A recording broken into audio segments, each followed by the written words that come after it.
She stepped out from behind the hedges with a black metal bat, like she had been practicing that exact moment for weeks. No warning, no countdown, just a full swing at the back of our mailman's head. And I swear I felt the crack in my teeth before the sound reached my ears. So I ran barefoot with my phone to my ear and 911 in my mouth while she raised the bat again. And the whole block finally realized the clipboard lady had become something else entirely. By sundown, she was in cuffs federal custody, and our perfect street in Willow Creek, Ohio, was wrapped in crime scene tape that flapped against the mailbox cluster like yellow tongues, telling the truth none of us wanted to admit.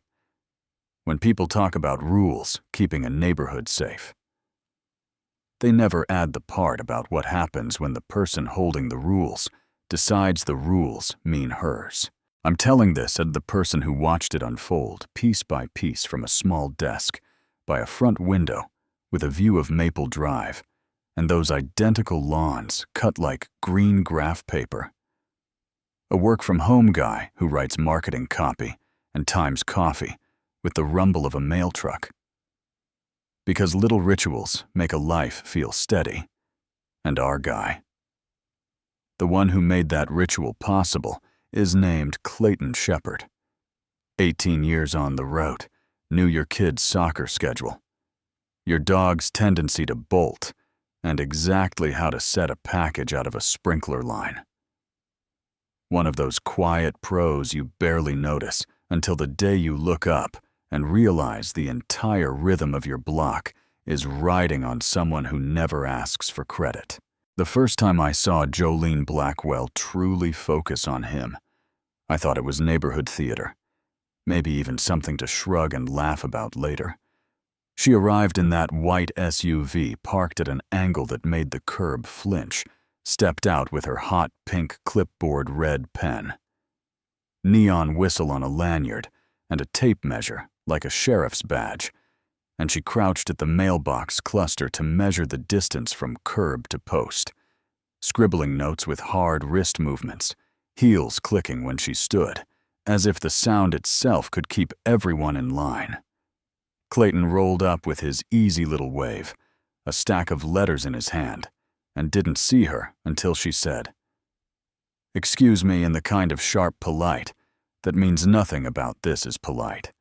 Then went straight into regulation talk, schedule variance, mailbox placement protocols. 3 inches out of acceptable tolerances, a 6-minute window that apparently threatened the order of the subdivision. He told her calmly that he follows USPS law and practice that delivery is a window, not a minute-by-minute contract, that if boxes need adjusting, that is a homeowner action. And he was still smiling, still trying to be decent when she said the sentence that set my teeth on edge. This is my community. And she leaned on my in a way that made it clear she didn't mean ours. You know what I mean. And then she wrote his name on that clipboard, like a judge signing something permanent. If you want to know how a street goes from tidy to tense, it doesn't start with a bat. It starts with silence. Monday at 6:32 a.m. Every inbox in Willow Creek lit up with Jolene's all-caps subject line about urgent mail delivery, irregularities, and an attached spreadsheet that would have been funny if it hadn't been so precise. 23 rows of alleged violations, with timestamps to the second, and severity scores, as if she were grading a disease, and the text called for residents to document and submit any irregularities for inclusion in the official record. And I waited for someone to reply with a normal person sentence like, "Jolene, are you okay?" And nobody did, because people here have good jobs and low conflict tolerance and don't want to become the next name on her clipboard. My neighbor Mrs. Ruth Tillman, who sits like a lighthouse on her porch and has watched more HOAs come and go than I have. Birthdays told me something I wish I had written down the minute she said it. You can't talk someone out of a world they built to feel in control. You can only decide how much of your world you'll let them take.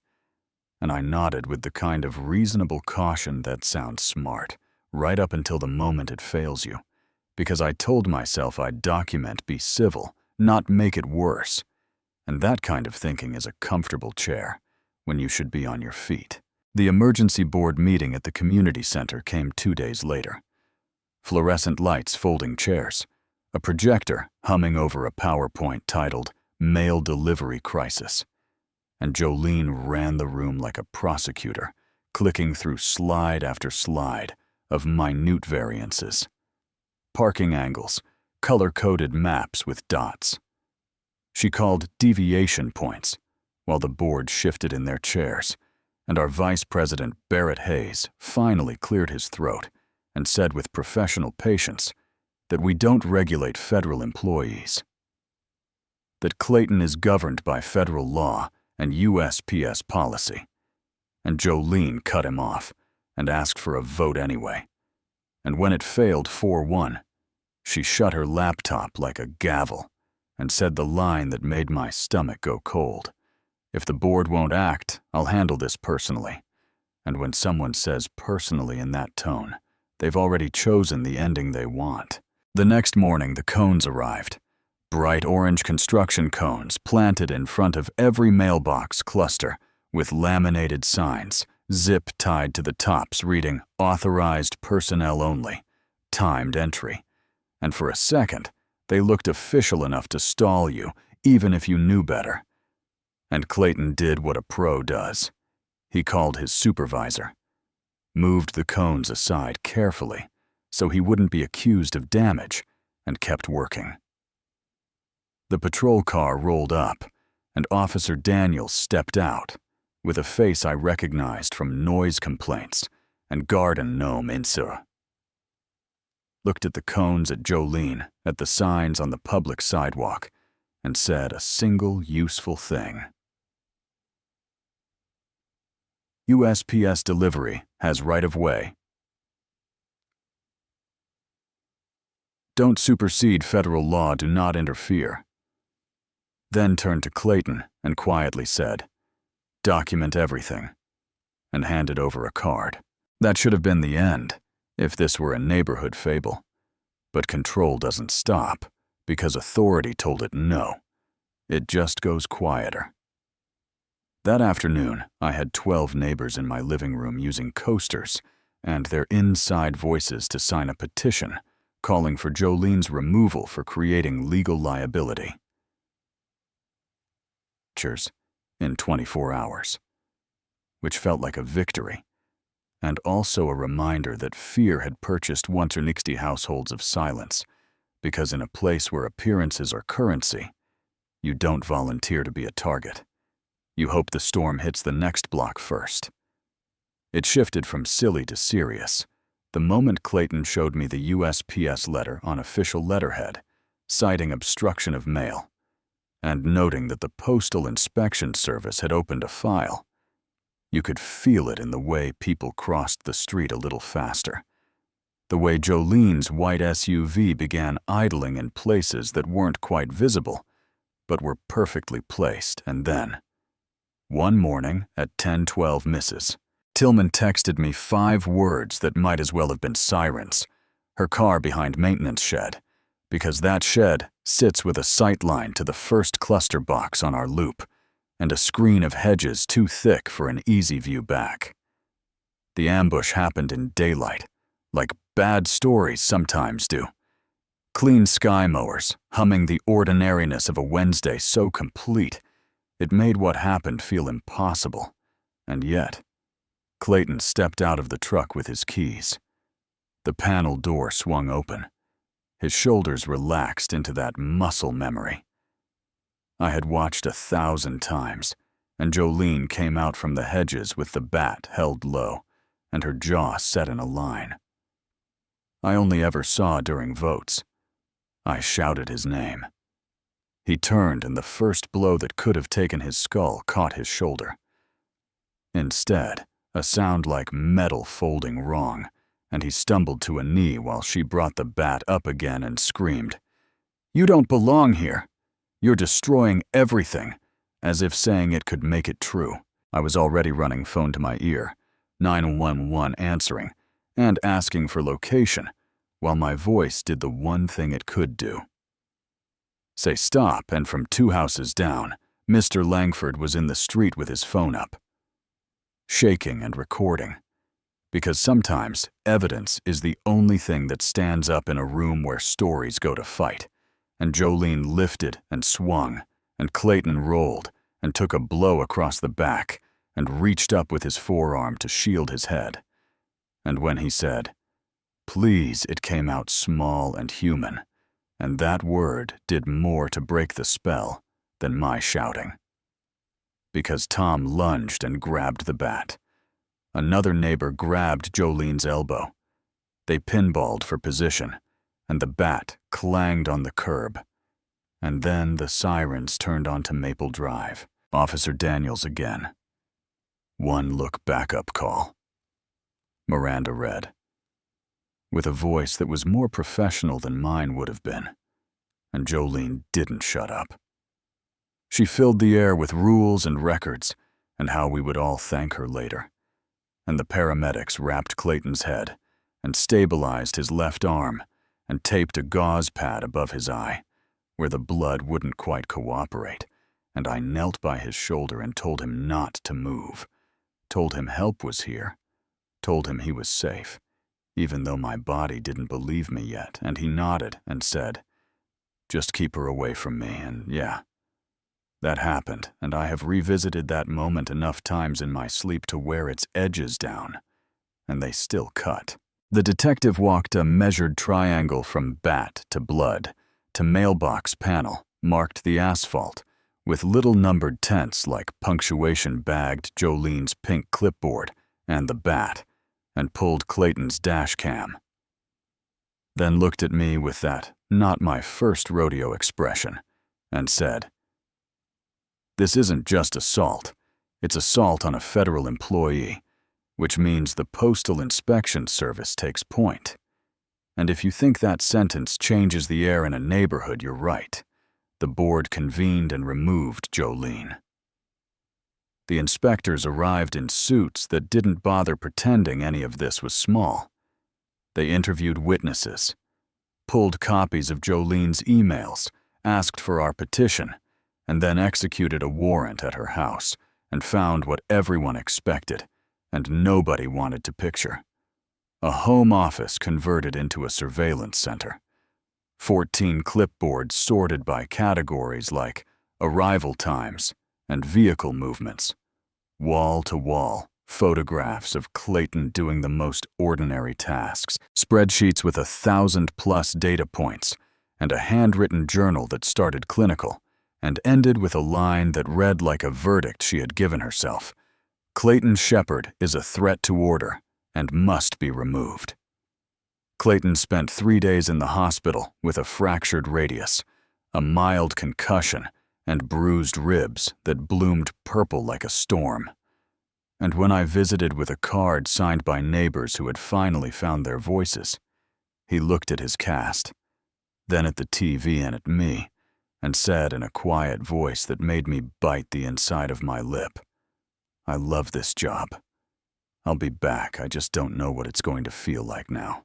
The trial moved fast for federal 6 weeks to opening statements in a courtroom that smelled like lemon polish and history. Judge Eleanor Kingsley, with steel gray hair and a posture that kept chaos at arm's length. Assistant United States Attorney Maddox laying out charges without heat because the evidence brought its own temperature, and the screens lit up with Tom's video, and you could feel the breath go out of people in the gallery when the bat came into frame. Because the thing about watching violence in a room built for law is that the room makes you understand how thin the line is between order and harm. They put Clayton's x-rays up the fracture, bright as a white crack in night sky. They displayed photos of the bruising, the torn USPS warning letter. Jolene ripped the journal pages with the sentences no one could spin. And when Clayton testified, He did it the way he did everything, with composure, with steady hands, with sentences that didn't need persuading to be believed. And he said he had never raised his voice to her, that he followed the procedures that routes vary, because life varies. And when Maddox asked how the attack had changed him, he paused and said, "I check the edges of my vision a lot," which is not a dramatic line, but it is a true one. And you could feel the jury put their pens down for a second. I told my part. The cones, the card, the hiding SUV, the sentence, "This is my community," in a voice that swallowed the word, "our," and the postal inspector testified to federal statutes and premeditation, and the defense tried to hang a lantern on stress and strain, and a woman pushed to a breaking point, but stress doesn't write journals. That end with "must be removed," and it doesn't hide behind hedges with a second identical bat sitting back home in the garage. The jury took 2 hours to come back and didn't look at Jolene when they filed in, and the foreman read guilty on assault of a federal employee performing official duties, guilty on obstruction of mail, guilty on aggravated assault with a deadly weapon. And Jolene's face did a thing I'm not going to describe, because I don't know how to make it into words that don't sound cruel. And Judge Kingsley set sentencing for 3 weeks, and Jolene went back into custody. Sentencing day felt like a storm, finally choosing a direction. The judge said, "You abused a position of trust. You turned stewardship into control. And when the law told you no, you answered with a weapon, then read the number with the kind of calm that leaves no handholds for argument. 10 years in federal prison, concurrent counts, supervised release. Restitution lifetime, no contact," and the gavel landed like a small sound for a heavy idea. And I looked at Clayton, and he didn't smile or cry. He exhaled like a man who had been holding his breath for months and just remembered how to let it go. The story doesn't close with fireworks. It closes with quiet, because Ridgeview learned what it looks like when a place that worships order watches order. Turn on them, and people locked doors at noon for a while. Kids stayed in closer packs. HOA meetings shifted from write-ups to check-ins. Barrett took the presidency and rewrote bylaws to require board approval for anything beyond routine maintenance, and added a clause that made it explicit: no board member will harass or obstruct federal or municipal workers. Simple language that should not need to exist, and now does. We started leaving water on hot days, and little notes that said thank you, and taped blue ribbons to the cluster boxes for a week, because we wanted Clayton to see a color and know it meant we see you. We choose you over someone's obsession with control. People ask me whether 10 years was justice or spectacle, whether the system made an example out of a woman who needed help before she needed handcuffs, or whether the only way to protect public servants is to draw the line where bodies begin and call it out in open court. And I don't pretend to have a neat answer. I only have the memory of a bat in daylight, and a man who still checks the edges of his vision, and a neighborhood that is finally honest about how our silence kept feeding the thing we were afraid of, and sometimes on a Wednesday at 10:12. When I hear that familiar engine, I catch myself smiling. Not because anything is perfect now, but because ordinary came back one careful inch at a time. And ordinary feels like a gift when you've seen how fast it can shatter. You watched this. You've got your own stories. You know what fear and pride and power can do when they get tangled. So tell me what you think. In the comments, is 10 years fair or too much? Where's the line between enforcing standards and chasing control? Have you seen a rule get used like a bat instead of a flashlight? Drop your city and your local time, so I know where you're listening from. And if you believe rules should protect people, not crush them.